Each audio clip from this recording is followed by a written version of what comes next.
2026 World Cup Power Rankings, a year out, which sides are in the best shape. The 2026 World Cup will be the biggest edition of the tournament yet, featuring 48 nations, but which of them are most likely to win it? After each qualifying round, we'll be ranking the 10 sides that look in the best shape to reign supreme in the United States, Canada, and Mexico based on their form and the strength of their squad. Norway have something of a golden generation on their hands with Erling Haaland, Martin Odegaard, and Alexander Sorloth among those they can call on, and they've lived up to the hype so far in qualifying. They've won each of their first 4 matches and have scored 13 goals in the process, with the standout result being a 3-0 thrashing of Italy. Questions remain over their defensive strength and their major tournament prowess, but they have the firepower to hurt anyone. 9. Ecuador. Ecuador may not seem like top 10 contenders when you look at their squad, but their competitive record over the last year or so tells a different story. They took Argentina to penalties in the Copa America quarterfinals last summer, arguably deserving to win, and have since lost only 2 of their 16 World Cup qualifiers, beating Uruguay and drawing to Brazil. Led by PSG's Willian Pacho and Bayer Leverkusen's Piero Hincapié, their backline has conceded just 5 goals in those matches, and in Moises Caicedo, they have one of the best midfield enforcers in football. 8. The Netherlands. An injury-hit Netherlands side stumbled their way to the Euro 2024 semi-finals, but 1 year on, they're in much better shape.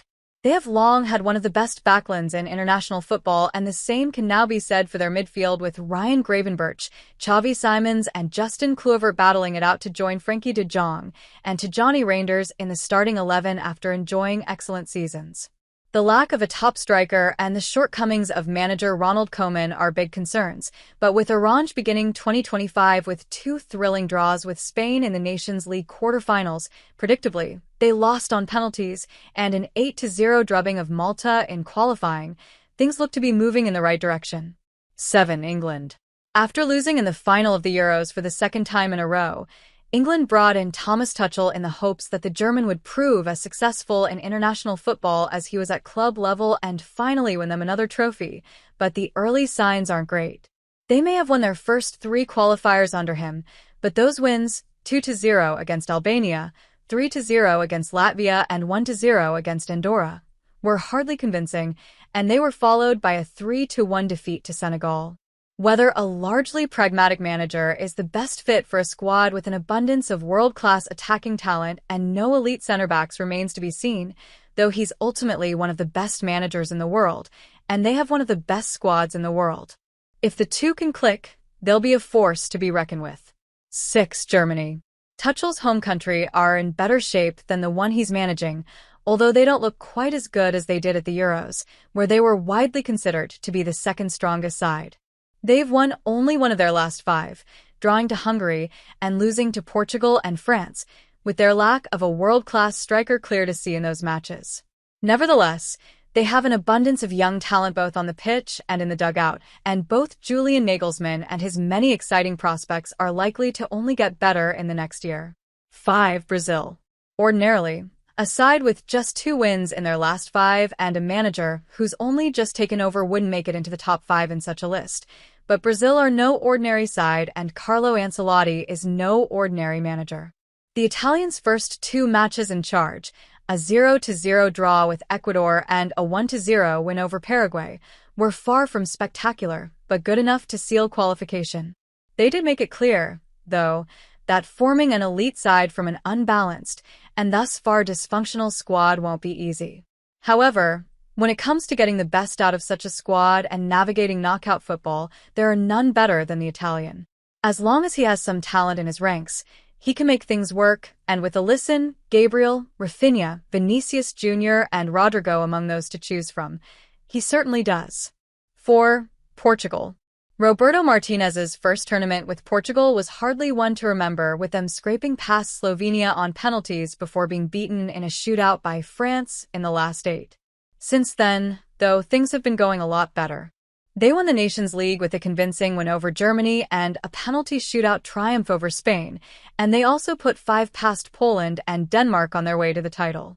Whether they can win a World Cup with a 41-year-old Cristiano Ronaldo leading the line is very much up for debate, but with their quality in every other area of the pitch, CR7 remains in with a genuine chance of finally winning football's biggest prize. 3. France. France have been one of the favorites for each major tournament since 2018 with the frightening amount of talent they have, and that remains the case for the next one. Their squad is arguably more exciting than ever after stunning seasons from Ousmane Dembele, Michael Olise, Desire Doué, and Ryan Cherki. Oh, and Kylian Mbappe isn't half bad either. They're not as exciting as they could be under Didier Deschamps, but the departing manager knows how to get results and will be more motivated than ever with it being his last tournament in charge of Les Blues. 2. Spain. Under Luis de la Fuente, Spain have become not only the European champions, but also the most exciting side in international football. Led by Lamine Yamal, they've scored 3 or more goals in 5 of their 10 matches since the Euros, and their only defeat has been on penalties to Portugal in a Nations League final that they deserve to win. They're shaky at the back even with the emergence of Dean Huijsen, but you'd back them to outscore most sides that they'd go up against. 1. Argentina. Since finally winning Lionel Messi his first World Cup in Qatar, reigning champions Argentina have only gotten better. Winning another Copa America in the process, they've become less reliant on the Inter Miami man, as shown by when they put 4 past Brazil in March without him.